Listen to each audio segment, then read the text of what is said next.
La palabra eclesía es la palabra traducida más de 100 veces en el Nuevo Testamento, que significa literalmente llamados afuera. Proviene del griego, y es una traducción muy clara y muy directa en todas las versiones de la Biblia. Está traducida en español como iglesia.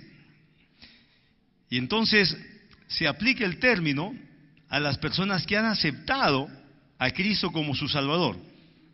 Y esto entonces implica que por nuestra fe en Dios somos llamados a vivir fuera del sistema de este mundo, separados de las costumbres, de las prioridades, de las formas y de las maneras que la sociedad sin Dios nos ha invitado a participar, y hemos participado de ellas, nos ha implantado en algunos casos, y sin darnos cuenta hemos respondido a esa implantación de forma de pensar, de forma de actuar, de forma de vivir, cuando no conocíamos a Jesús. Amén. Pero cuando conocemos a Jesús entonces, y lo recibimos como el Salvador de nuestras vidas, entonces la Biblia dice que venimos a ser parte de esa eclesía.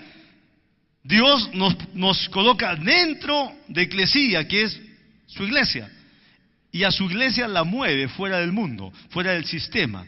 Entonces, el entendimiento espiritual es que Dios nos mueve para que vivamos diferente y mejor de lo que vivíamos antes.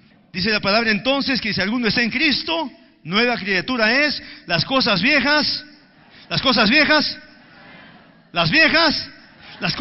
pasaron y aquí todas son hechas. Ahora, si las cosas son hechas nuevas con Jesús, porque Jesús es el cambio para las cosas nuevas, entonces las cosas viejas también tienen que pasar con la presencia de Jesús en nosotros. Nosotros tenemos que marcar esa diferencia. Y la palabra del Señor entonces nos explica con mucha claridad y con abundancia de explicaciones y de pasajes que somos entonces llamados a vivir por fe en esta nueva identidad llamada iglesia, en esta nueva posesión llamada familia de Dios, y somos llamados entonces a desarrollar un estilo nuevo de vida, con otras prioridades y costumbres, con otras formas y maneras, ahora basados según lo que dice la palabra de Dios.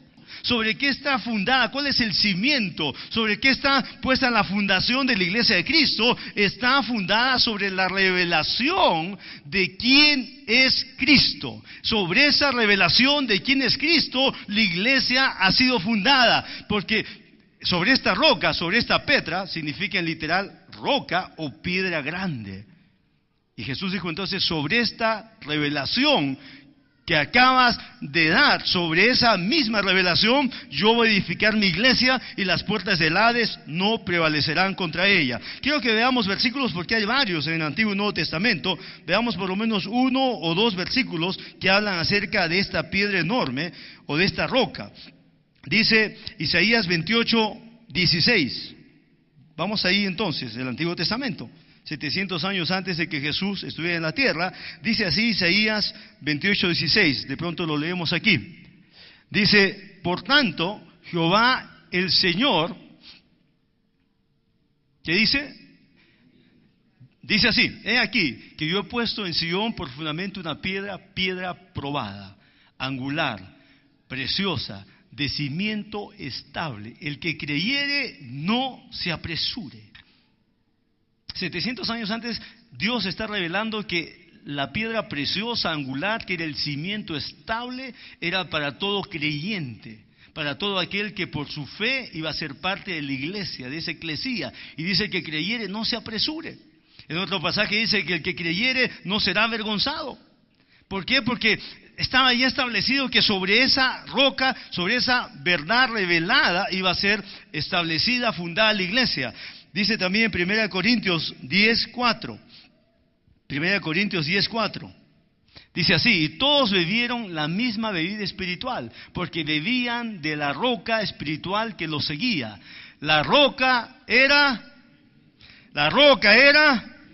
Entonces cuando Cristo le dice, tú eres Petros, y sobre esta roca yo voy a edificar mi iglesia, entonces es muy lejos de la verdad cuando alguien dice que el fundamento de la iglesia es Pedro. Eso es totalmente lejos, tan lejos de la verdad, que no hay ni siquiera un solo versículo en el Antiguo o Nuevo Testamento que trate de validar, de respaldar la idea que se dice que Pedro es el fundamento de la iglesia. No hay ningún solo, ni siquiera un versículo más que trata de decir lo mismo. Lo que sí hay muchos versículos en el Antiguo y Nuevo Testamento que dicen que la piedra angular, la piedra probada, anticipada, preciosa y estable es Cristo, y sobre esa roca Dios el Padre había anticipado que su iglesia sea establecida.